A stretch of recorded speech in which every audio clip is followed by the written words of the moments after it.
I'm gonna be honest. Alone in the Dark is a series that has burned me so many times over the past 3 decades that when I heard the announcement by THQ Nordic that it's being remade again, I was beyond skeptical. I'm a huge sucker for the original game by Infogum that came out in 1992. In fact, I made an entire video about it as part of my Origins of Survival Horror series not all that long ago, in which I gush at length about how Alone in the Dark was easily one of the most influential games of all time, how it invented the fixed camera, pre-rendered background, gameplay style, and set the template for Resident Evil to take extremely liberal inspiration from it, something that creator Shinji Mikami only attested to the moment he was not under Capcom gag order anymore. You can say that without Alone in the Dark, the entire peak era of survival horror, this, and this, and this, and this, and by extension also this, and by extension also this, would never have happened. But in the video, I also had to lament how, despite the game itself being an immensely foundational cornerstone of video game history that is still an absolute joy to play to this day, with every successive release in the franchise after the first game, it was clear that without creator Frédéric Raynal on board anymore, not a single team working on any of the sequels or reboots that followed over the past 30 years seemed to have the slightest clue about what to do with the IP. That even started with the immediate sequels Alone in the Dark 2 and 3, which, despite still overall decent games, became a thematic mess that kept driving the series more and more towards action, when that was by far the weakest and least important aspect of the original. And then, down the line, the game was rebooted. Again, and again, and again, and every single time it was bastardized more and more. Until even legendarily shoddy movie director Uwe Boll was given carte blanche to drag it further through the mud. And the last reboot we were blessed with was the absolutely abysmal multiplayer co-op shooter Alone in the Dark Illumination in 2015 that's now resting at a whopping 19 Metascore and a user score of 1.3 on Metacritic. Fun fact. For a good while, I had a script draft named Alone in the Dark, an Autopsy sitting in my future video ideas bin because this series had been deader than the deadest doornail for so long. And I thought for a long time, just let it rest in peace, man. It's been through enough. But as Pieces Interactive Remake was coming closer to release and more information was revealed, I became more and more hopeful. Don't give me hope. This was looking increasingly promising, like something that actually seems to respect and understand the original game. With Raynal Hedberg, lead writer of Soma, a game I highly respect and firmly plan to revisit in a future video sometime soon, in charge of the narrative. And then as the release crept even closer, THQ Nordic actually reached out and offered me a pre-launch review code, and I was like, alright, I'm doing it again. Alone in the Dark, please don't break my heart again. Well, after marathoning and finishing the game twice in the last few days with both playable characters, I think I got a thorough enough impression that I can happily say with confidence, honey, wake up, Alone in the Dark is finally good again. Finally. It's a good fucking thing. So, in this loosely scripted, right off the top of my head, hands-on review, I'm going to tell you all about my experience with it, why I think it's at long last a worthy reboot of the series, what it does well, and in which places it lacks a little bit, all while trying to keep it as spoiler-free as possible. And full disclosure, this review is not sponsored by either the developer or the publisher, but I received the review key with pre-launch access to the game for free. It is, however, sponsored by a brand unrelated to the game, and this one's one I'm quite excited to feature, which is boot.dev. See, I have a background as a software engineer and game developer, and as such, I get asked by friends and acquaintances fairly regularly where to begin when someone wants to learn programming. And for someone who has no coding experience at all, I usually tend to recommend something that at least somewhat gamifies your first foray into the art of software engineering, as delving headfirst into a programming language or IDE with no prior knowledge or experience can be extremely daunting, boring, grueling, disheartening, you name it. People drop out faster than flies with no real goal or guidance. Enter boot.dev. boot.dev is a platform that gets you to learn back-end web development from complete newbie to pro in the Python and Go programming languages. Their goal is to ensure, first and foremost, that their learning path is never boring, but extremely engaging. It feels more like playing a captivating RPG where you learn coding as you go. The platform is designed with modern game design principles. Earn XP, levels, achievements, and complete quests to get you writing a ton of real, valid code. Because getting your hands on the keyboard and coding is by far the best way to learn efficiently. If this sounds interesting to you, creating an account, demoing the courses, and viewing all content in read-only mode is free, and if you want to subscribe, then make sure you click the link in the description and use my code RagnarRox to get 25% off your first payment for boot.dev. That's 25% off your first month or year, depending on which subscription you choose. Give it a try and get coding today. So with that, thanks a lot to our sponsor, and now let's start our journey down memory lane back to Derceto Manor. You know, when I started Alone in the Dark for the first time and was greeted by this giant toad face staring obstinately into the camera, I put an instant big grin on my face. Not because I have a particular fondness for Buffonidae or anything, but because it's such an obvious, loving nod to how the original Alone in the Dark started. The opening sequence portraying a full-screen toad that then hops across a muddy Louisiana road before the car the protagonist rushes past, which was at the time an incredible technical flex as to what mind-boggling effects the game's engine could produce in 1992. In the remake, this plays out a little bit different.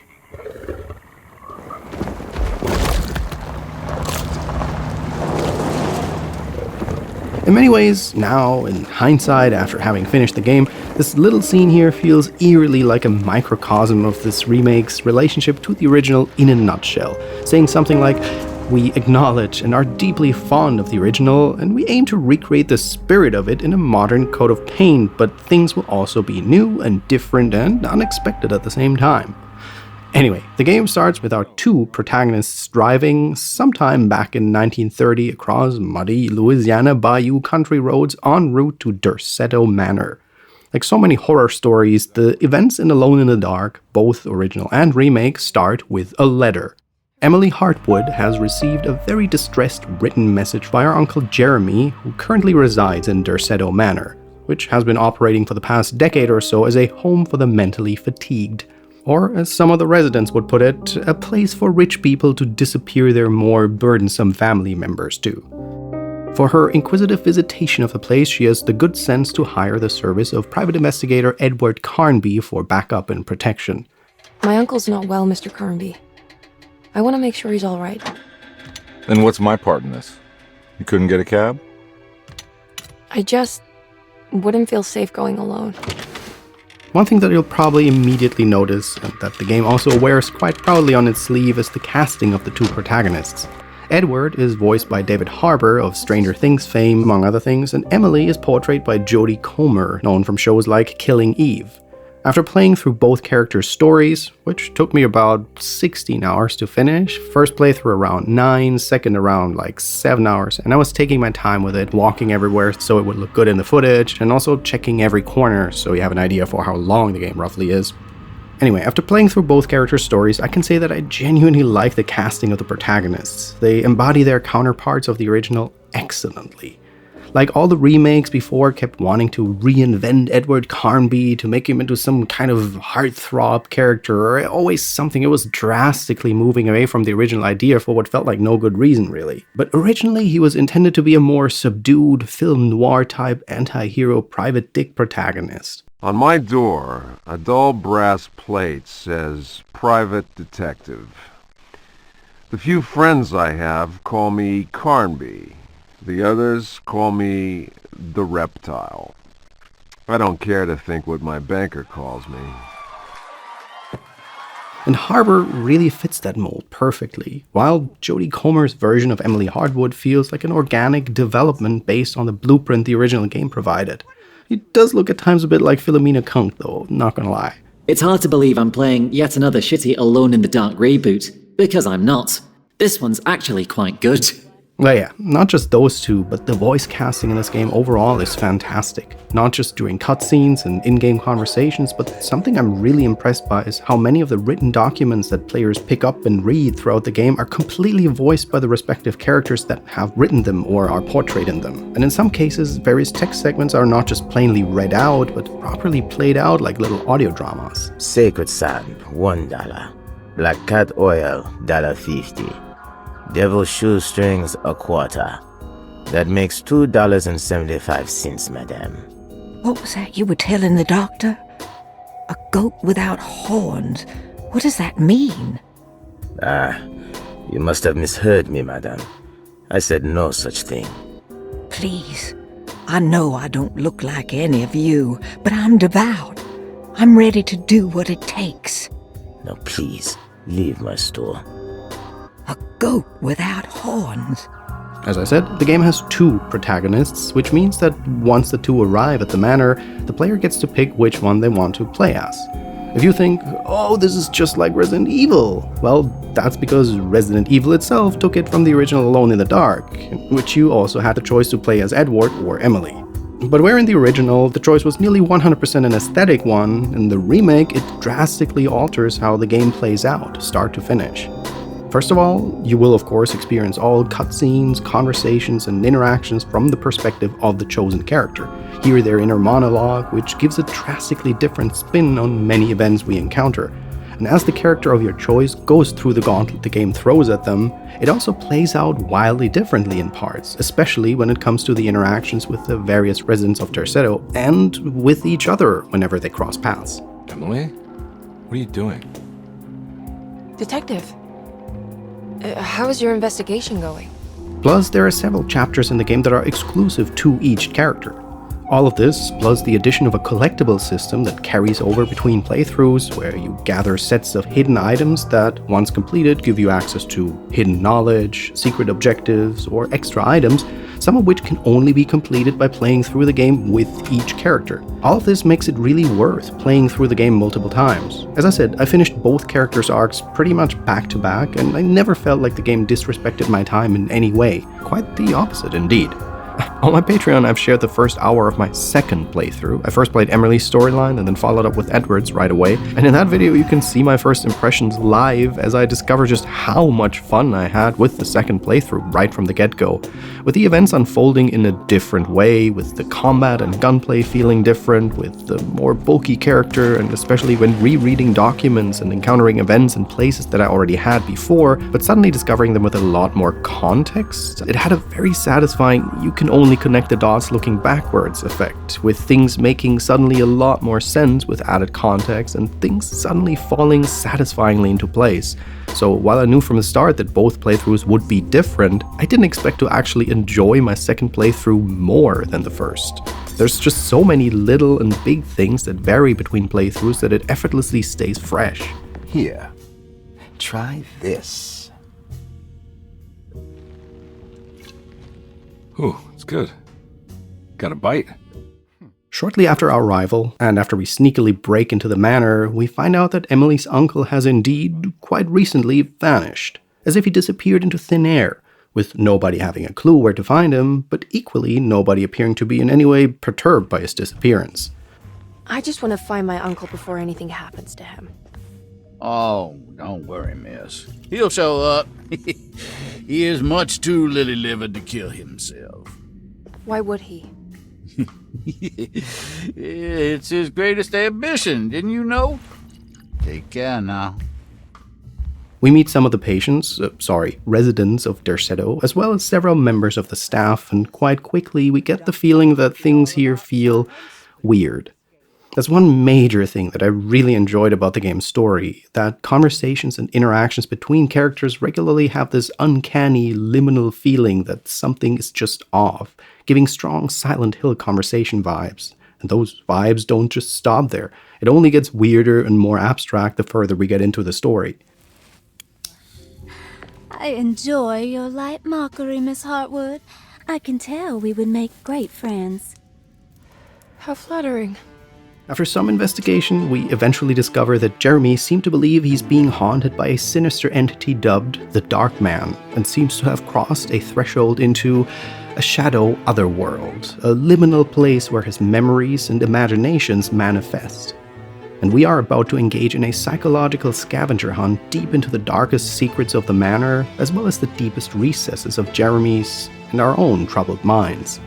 Oh, you know, I do love me a good id Machine story.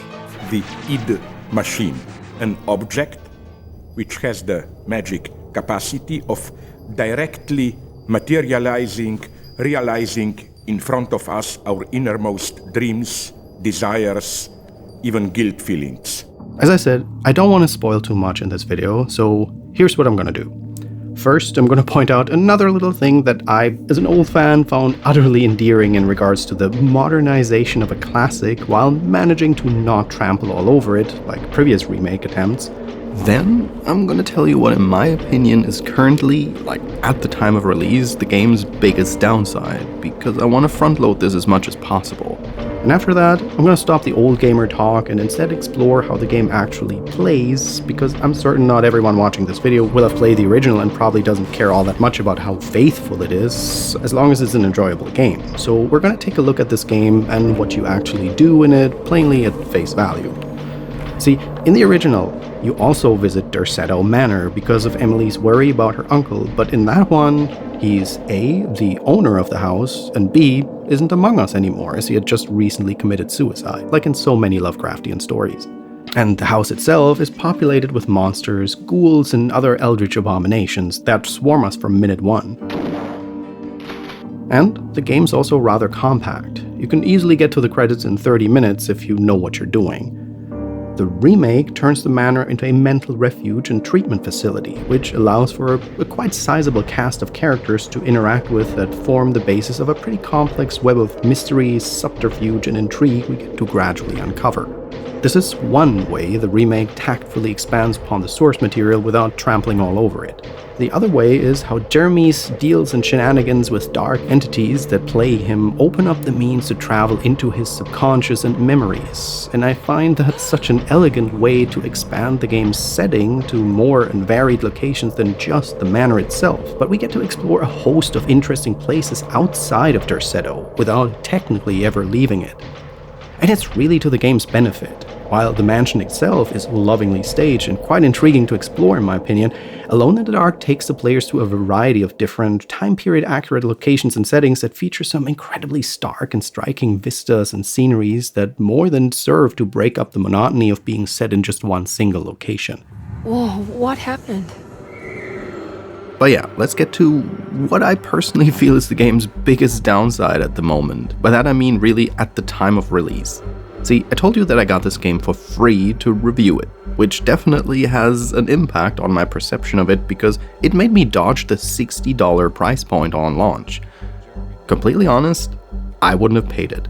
Not specifically because I think this specific game isn't worth it, but because I categorically refuse to pay these kinds of prices for any game these days, even if it's a big, shiny AAA title that asks for any sum north of $50. Not me, man. It's just extortion, if you ask me.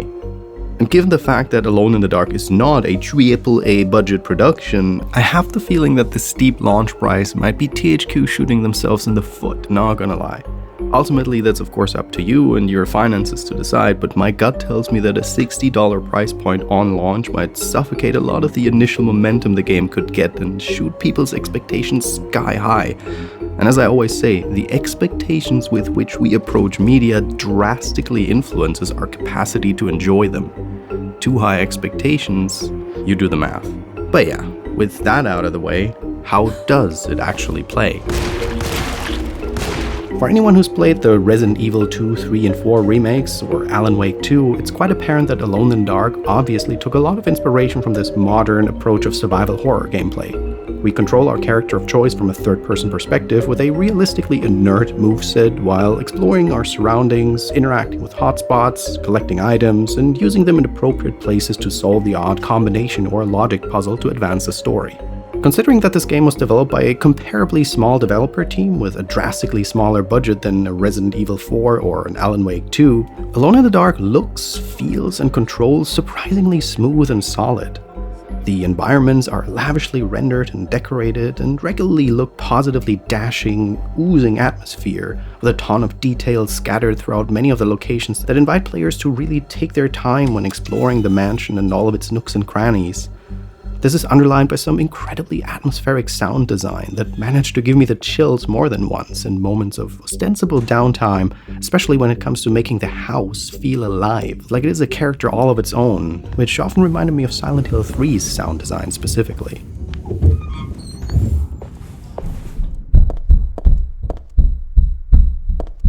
And of course, since this is a survival horror game after all, you will from time to time have to engage in violent confrontations with otherworldly entities.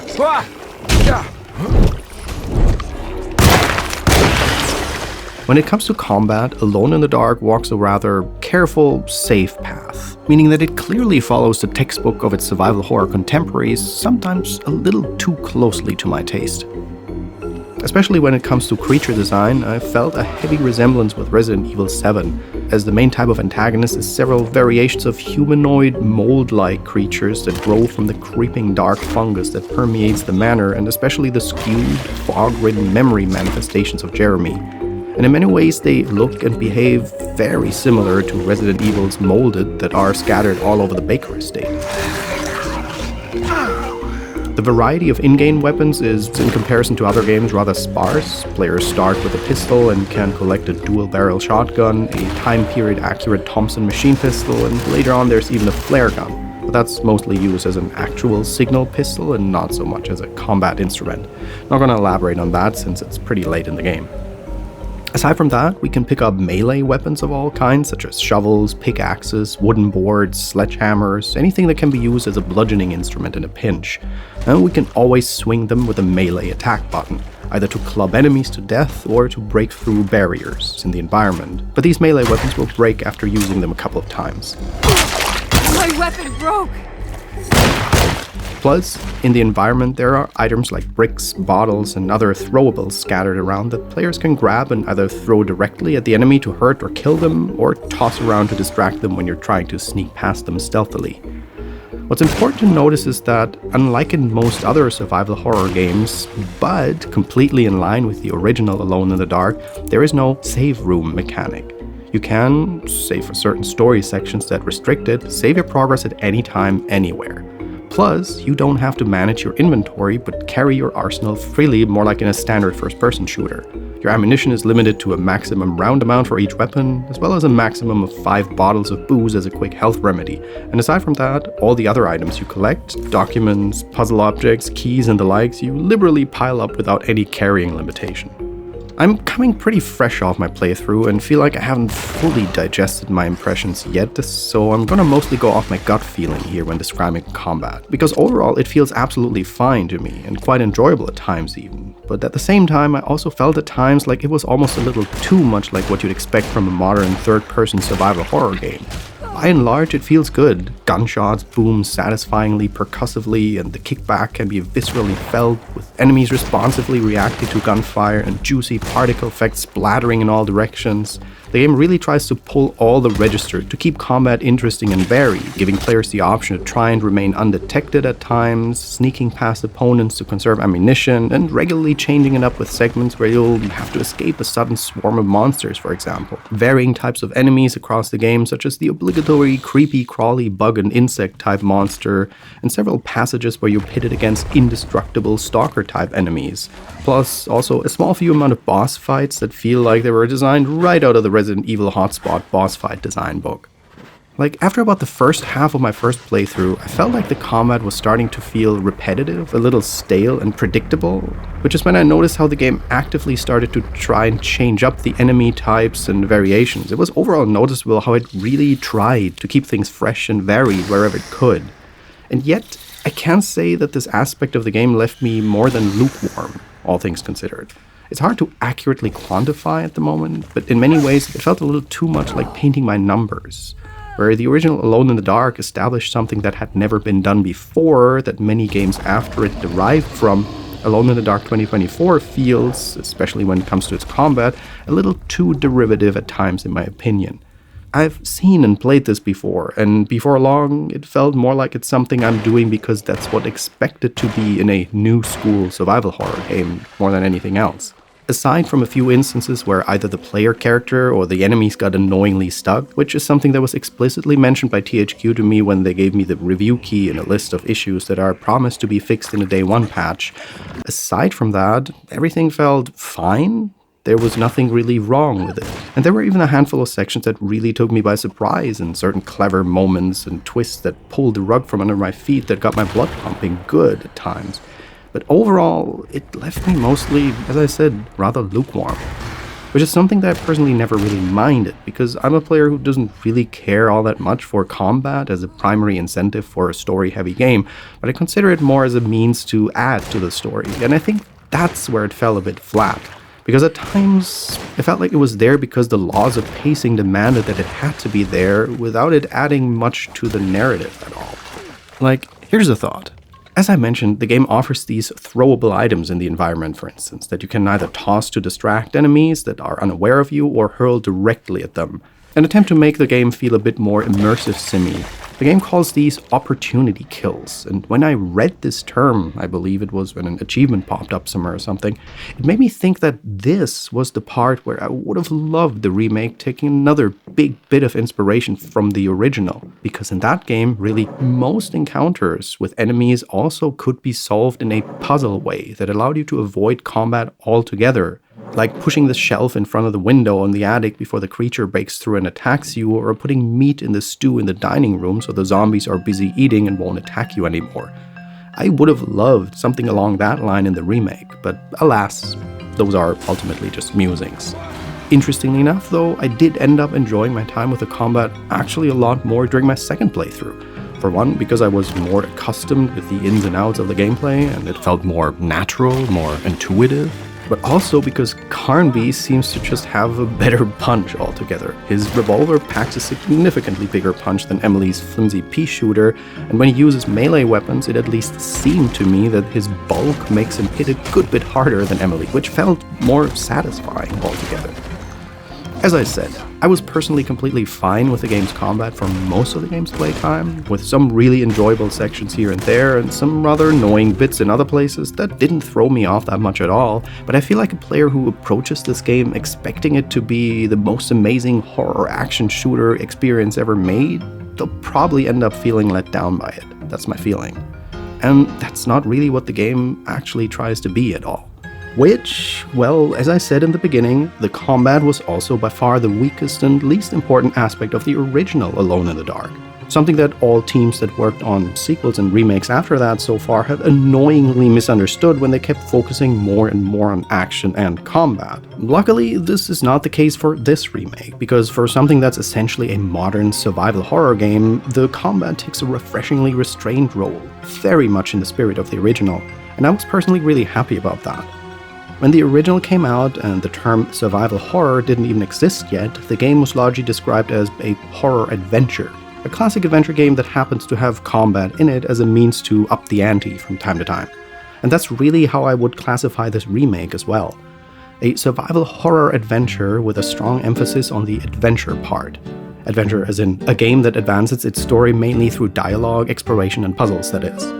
Because between combat sequences, there are often long stretches in which we exclusively explore, solve puzzles, find keys, talk with people, decipher little riddles, take notes, gain access to new sections of the house, and find a ton of documents to read that slowly but gradually paint us a more and more complete picture of a rather complex backstory. And in these segments, I really do like the way the map function shows you which of the rooms of the house you've explored already, which ones you haven't, and in which ones there's still things you've overlooked or have to do. This is the kind of convenience feature I appreciate, because in this vast estate it would be a regular new nightmare if we'd have to pixel hunt through the entire place in order to find out the next clue or item or puzzle. But hey, that's also the case for the Resident Evil remakes, so nothing new there. I've always been an absolute grognard for adventure games, and Alone in the Dark has really scratched that itch for me again.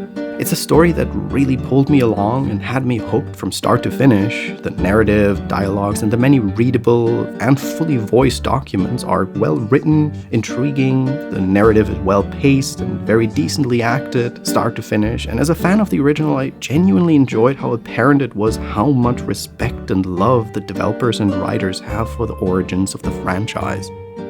This is at long last a remake that takes the setup that was enthralling in 1992, but would probably feel a bit comical and superficial if it were one-to-one recreated in a modern reimagination, but carefully built upon its foundations without completely uprooting and ravaging it and thereby turning it into something that has little resemblance with the source material anymore at all. And I love how the remake often fondly references and repurposes key moments, locations, and scenes of the original without it ever feeling self-filleting.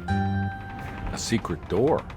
Like, during the pre-launch phase of the game, I vividly recall the moment where I thought, okay, maybe there's actually legit hope for this one, for the first time. And that was when THQ shared a conversation between lead writer Raynal Hedberg and the original's creator Frédéric Raynal. There was something heartwarming in seeing both how starstruck Hedberg was in meeting one of his idols and being entrusted with carrying the torch, as well as how fondly Raynal spoke about the game. I'll just let it play out so you get what I mean. It's really endearing. I remember that with the first Alone in the Dark I made in 1992, we were basically doing something that nobody had done before. It was the first time that we could explore a big mansion, fight monsters, and solve difficult puzzles all in real-time 3D. At the core is a haunted mansion. That's the most important part. It's Derceto, I would say. Feeling that you're trapped inside a kind of small space. Yeah, I used to say back in the old days that it was another character. Yeah, for sure. With all the remakes going on today, you are never sure what you get at the end. Oh, you mean like in these remakes? MD shit. If not, I'm gonna mirror your white ass. Sorry for the throw-in there. Let's just continue with the interview. I think that Michael and the team at Pieces did a great job preserving the core feeling of the game. They even went further than everything I could expect 30 years ago. It's really an honor to sort of be a part of the franchise in that sense, because it is such a, again, it can't be overstated. It's so special. It was such a new experience. As a fan of the original, I wanted to bring as much as I could into our version. And they might have slightly different meaning and different reasons to be there, but if you know the old games, you will find a ton of references. Do I know you from somewhere? I remember you, Mr. Conby. I feel the franchise is in good hands now, and I can't wait to play the full game.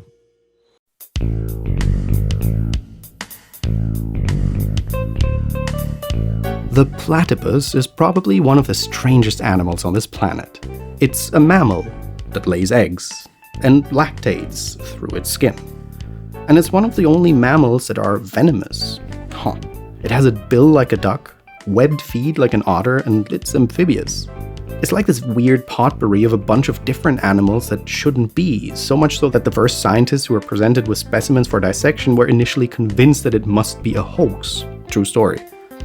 But it's not fake, man. The platypus is real, and despite having lots of parts that resemble other animals, it's also absolutely its very own thing, and hey, it's a really cool, fascinating, and cute animal to boot. Alone in the Dark 2024 is a bit like a platypus. The way the game plays and controls is unabashedly heavily inspired by the recent Resident Evil remakes, which, hey, is totally fine with me, quid pro quo Clarice, because as I mentioned before, Capcom used to shamelessly lift a ton of elements from the original game, never admitted it, and went on to build one of the most successful video game franchises of all time on the back of it. The Louisiana, Lake Pontchartrain Bayou setting, although also directly referencing the original game, as well as the overall enemy design and the whole idea of dark mold permeating the mansion, has huge and striking similarities to Resident Evil 7, which is funny because there are several tongue-in-cheek references scattered throughout Resident Evil 7 that I'm convinced are loving nods in the direction of the OG Alone in the Dark. But then it also heavily incorporates psychological horror elements that take massive and obvious inspiration from the Silent Hill series, which took me by surprise, not gonna lie, but which I also think worked extremely well within the story based around Jeremy Hartwood and his dwindling grip on sanity and reality, as well as even the inclusion of a subplot of a cult, which is potentially hilarious since my gut tells me that Pieces Interactive might just end up making a better modern Silent Hill than a Bloober team with their upcoming Silent Hill 2 remake. But hey, I'll be happy to be convinced otherwise with that one, although not very optimistic, not gonna lie. And then, of course, how could I forget, there's Lovecraft. The original Alone in the Dark was one of the first video games ever to incorporate the cosmic horror universe of H.P. Lovecraft, long before this was a thing that nearly every horror-themed video game wrote on its sleeve. And this is in many ways everything going full circle, because the remake incorporates Lovecraft's mythos, not just hinted at, but wholeheartedly. Yeah, we're going down the full Shub Niggurath, Yogg-Sothoth, Hell Spiral, and you know what? It does it well. There's so many stories, movies, TV shows, games, and whatnot these days that borrow from Lovecraft's mythos because everyone can have a go at it since it's public domain, that kind of don't really get what makes it work, that just liberally repurpose the established imagery, setting, and iconography without really knowing where to go with it. It feels like it's just set dressing to paint over an inability to come up with something intriguing on their own. Mediocre fanfic at best. But Hedberg and the writers for Alone in the Dark really understood what makes a Lovecraft story tick. And they do it without parading the Lovecraft aspect front and center, but actually keep it hidden for big stretches of the narrative and unleashes it where it has impact. And on that note, as I keep saying, the game is also an unabashed love letter to the OG Alone in the Dark from 1992 that started it all back in that mythical past known as the early 90s. And hey, there's even a blink and you'll miss it helping of Alan Wake in there. When I list these elements of reference and inspiration without any context, it feels a bit like describing a platypus to someone who's never seen one. How can this even work? Is the answer I'd assume getting back. But yet, it works. You did. You crazy son of a bitch, you did. Alone in the Dark combines all these ingredients and more and cooks it into a delicious gumbo that made me quite literally ask for seconds right after I'd finished my first plate. I make it every year. The last line at the end of the credits of the game quotes the Latin proverb, non sum qualis eram. I am not what I used to be. I couldn't have put it in better words. It's 2024, and Alone in the Dark is not what it used to be. And that's okay. Because neither am I, and neither are you, and neither are any of us. Yes, Alone in the Dark 2024 is not a perfect game. It sure has its flaws and edges, which I personally didn't really mind. Because overall, especially considering that this game was produced by a significantly smaller team on a significantly smaller budget than its big-name contemporaries, it's astonishing how solid, well-crafted, and well-rounded of an experience it ended up being across the board, which justifies a certain degree of derivation if you ask me, not just considering how everything survival horror owes its legacy to the grandfather of the genre, which was, arguably, the original Alone in the Dark. Because ultimately for me, the bottom line here is, after 32 fucking years, I finally got to play a good Alone in the Dark game again. I thought it was my turn, but I was only there to be mocked. Instead, his attention moved on to my father sitting next to me. I turned to him and saw his face. The whitest shade of pale I've ever seen.